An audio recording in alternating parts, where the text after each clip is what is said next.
السلام علیکم فرینڈز، کیسے ہیں آپ سب لوگ؟ آج ہم بات کرنے والے ہیں قسطنطنیہ پہ، استنبول جس کا نیا نام ہے۔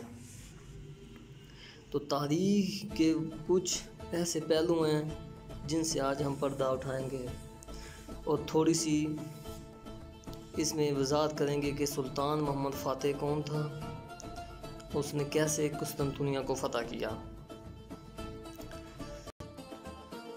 تم لوگ ایک روز قسطنطنیہ فتح کر لوگے، بس بہترین امیر اس کا امیر ہوگا اور وہ لشکر بہترین لشکر ہوگا۔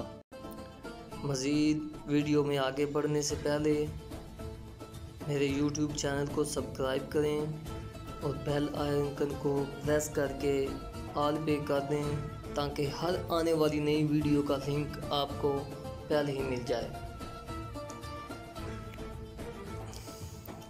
تو فرینڈز، تاریخ اسلام میں مسلمان حکمرانوں نے کسی اور شہر یا خطہ زمین کو فتح کرنے کے لیے اتنے وسائل خرچ نہیں کیے کہ جتنے قسطنطنیہ کی مہم کے لیے۔ اس کی وجہ اس شہر کی جغرافیہ اہمیت یا اس میں موجود مال و دولت نہیں، بلکہ وہ سعادت تھی کہ جس کی بشارت حضور صلی اللہ علیہ وسلم نے اپنے ایک خوبصورت حدیث مبارک میں دی۔ حضرت عثمان رضی اللہ تعالیٰ عنہ کے دور سے ہی مسلمان فوجیں حضور صلی اللہ علیہ وسلم کی اس حدیث شریف میں بیان کی گئی سعادت کو حاصل کرنے کے لیے اگلے 900 سال تک پے در پے اس حیرت انگیز رومانوی شہر پر حملے کرتی رہی۔ مسلمانوں کو اس بات کا علم تو تھا کہ اس شہر نے لازماً فتح ہو جانا ہے، مگر یہ سعادت کس کے نصیب میں آتی ہے اس کا فیصلہ تاریخ نے کرنا تھا۔ بالآخر 1453 میں یہ سعادت سلطان محمد فاتح کے نصیب میں آئی۔ اس حیرت انگیز عمل سے یہ بات بھی ثابت ہوتی ہے کہ مسلمان ہمیشہ اپنی جنگی حکمت عملی بناتے وقت حضور صلی اللہ علیہ وسلم کی بشارتوں کو بھی پیش نظر رکھتے تھے۔ حضور صلی اللہ علیہ وسلم نے ہجرت کے موقع پر ہی حضرت سراقہ رضی اللہ تعالیٰ عنہ کو خوشخبری دی تھی کہ وہ کسریٰ کے کنگن اپنے ہاتھوں میں پہنیں گے، یعنی ان کی زندگی میں ہی مسلمان فوجیں فارسی سلطنت کو شکست دے دیں گی۔ خلفائے راشدین کے دور میں مسلمانوں نے جب فارس کے خلاف جنگی مہم کا آغاز کیا تو اس سب کو پورا یقین تھا کہ فتح مسلمانوں کی ہوگی، کیونکہ ان کے پیش نظر حضور صلی اللہ علیہ وسلم کی بشارت اور خوشخبری تھی۔ فتح قسطنطنیہ کی طرح حضور صلی اللہ علیہ وسلم نے آخری دور میں غزوہ ہند کی بھی بشارت دی ہے، یعنی ایک مسلمان فوج ایک مرتبہ پھر ہندوستان پر قبضہ کرے گی۔ لیکن یہ ایک الگ ٹاپک ہے، اس پہ میں پھر بعد میں تفصیلاً ایک ویڈیو بناؤں گا۔ ابھی ہم بات کر رہے ہیں سلطان محمد فاتح کی، کہ سلطان محمد فاتح نے کس طرح قسطنطنیہ کو فتح کیا۔ 13ویں صدی کے وسط تک منگول تقریباً پوری مسلم دنیا کو تباہ کر چکے تھے۔ بغداد سمیت مسلمان تہذیب کے تمام بڑے بڑے شہر کہ جو وہ ایشیائے وسطی سے لے کر خراسان اور اناطولیہ تک پھیلے ہوئے تھے، منگولوں کے پاؤں تلے روندے جا چکے تھے۔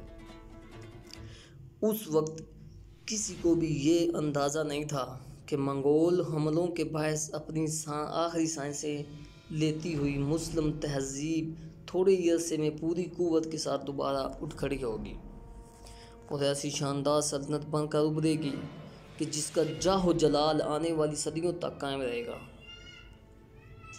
خیر، سلطان یلڈرم کے گرفتار ہونے اور جیل میں انتقال کے بعد تصور یہ کیا جا رہا تھا کہ آل عثمان کی حکومت ختم ہو گئی ہے، لیکن معجزانہ طور پر 10 سے 12 سال کے انتشار کے بعد ایک ترک سلطان دوبارہ تخت پہ بیٹھے اور آل عثمان دوبارہ یکجا ہو گئے۔ تقریباً 1413 کے آس پاس سلطان محمد اول، جو سلطان بایزید یلڈرم کا سب سے چھوٹا بیٹا تھا، اقتدار اپنے ہاتھ لے کر عثمانی سلطنت کو ایک مرتبہ پھر اکٹھا کر دیا۔ 1451 میں بالآخر عثمان میں سے ایک شخص تخت پر بیٹھنے جس کا نام سلطان محمد ثانی تھا، بعد میں تاریخ نے ان کو سلطان فاتح کے نام سے یاد کیا۔ تخت نشینی کے وقت سلطان کی عمر صرف 23 برس تھی۔ چنانچہ تخت سنبھالتے ہی سلطان محمد فاتح نے قسطنطنیہ فتح کرنے کے لیے جنگی تیاریوں کا آغاز کر دیا۔ دفاعی لحاظ سے قسطنطنیہ اس زمانے میں دنیا کا سب سے مضبوط قلعہ تھا۔ اس کی دیواروں کی موٹائی اتنی زیادہ تھی کہ گزشتہ 1000 سال میں کوئی بھی بیرونی فوج طاقت کے زور پر اس شہر کو فتح نہیں کر سکی تھی۔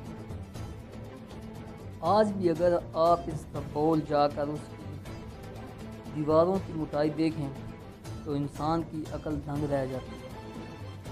اس موٹائی دیوار کے بھی کئی حصات ہیں۔ ایک باہر کا حصار تھا جو کہ میدانی علاقوں کی طرف تھا۔ اس کے علاوہ شہر کے نزدیک ایک داخلی حصار تھا، وہ بھی اتنا ہی مضبوط تھا جتنا کہ خارجی۔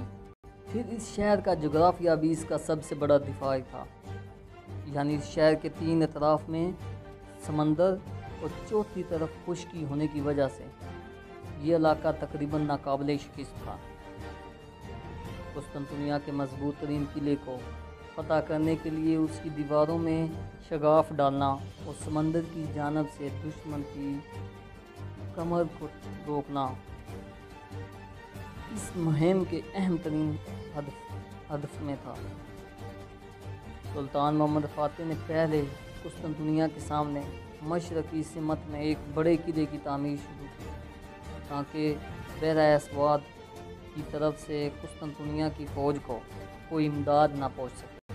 یہ قلعہ عین ابنائے باسفورس پر قائم کیا گیا اور اس کے نتیجے میں اس ابنائے میں اب کوئی بھی بحری جہاز بغیر سلطان کی اجازت کے سفر نہیں کر سکتا تھا۔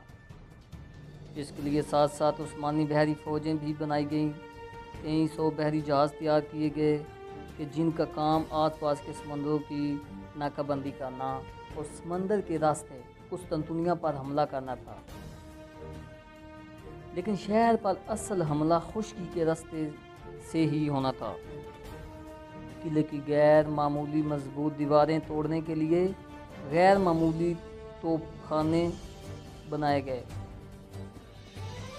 جس میں کافی اچھی توپیں بنائی گئی۔ اس دور میں بارود ایجاد ہو چکا تھا اور فوجیں اب تو توپ خانے یا آرٹلری کا استعمال بھی کرنے لگی تھیں،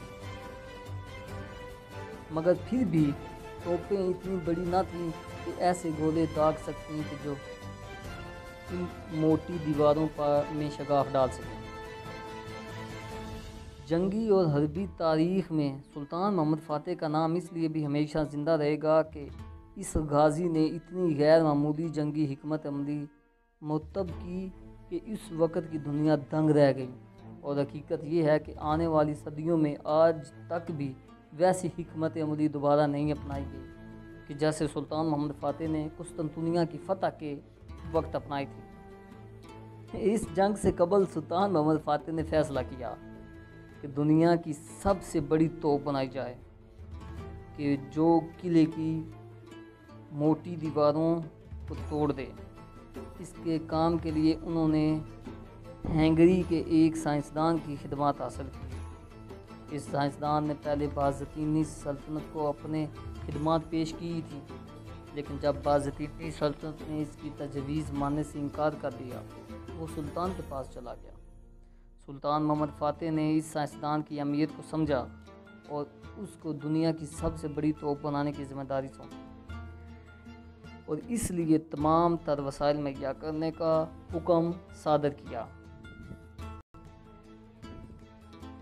بڑی محنت سے دنیا کی سب سے بڑی توپ تیار کی گئی۔ نقل میں مزید 200 توپوں کو تیار کیا گیا۔ اس توپ کی نال کی لمبائی 27 فٹ تھی اور اس کا وزن 18 ٹن۔ یہ توپ 1 میل تک 300 کلو وزنی پتھر کا گولہ داغ سکتی تھی۔ اس توپ کا دہانہ 130 انچ قطر کا تھا۔ اس توپ کو 100 بیل اور 600 سپاہی گھسیٹا کرتے تھے۔ اس بات سے اندازہ کیجئے کہ آج پاکستان فوج کے پاس موجودہ سب سے بڑی توپ ہورٹنگ کا دہانہ 8 انچ کا ہے۔ پاکستانی بحریہ کے بیڑوں پر جو توپیں لگی ہیں ان کا دہانہ 5 قطر کا ہے، جبکہ سلطان محمد فاتح کی بنائی ہوئی توپ کا دہانہ 30 انچ کا تھا۔ یہ اس وقت کی سب سے بڑی توپ تھی۔ اس توپ کی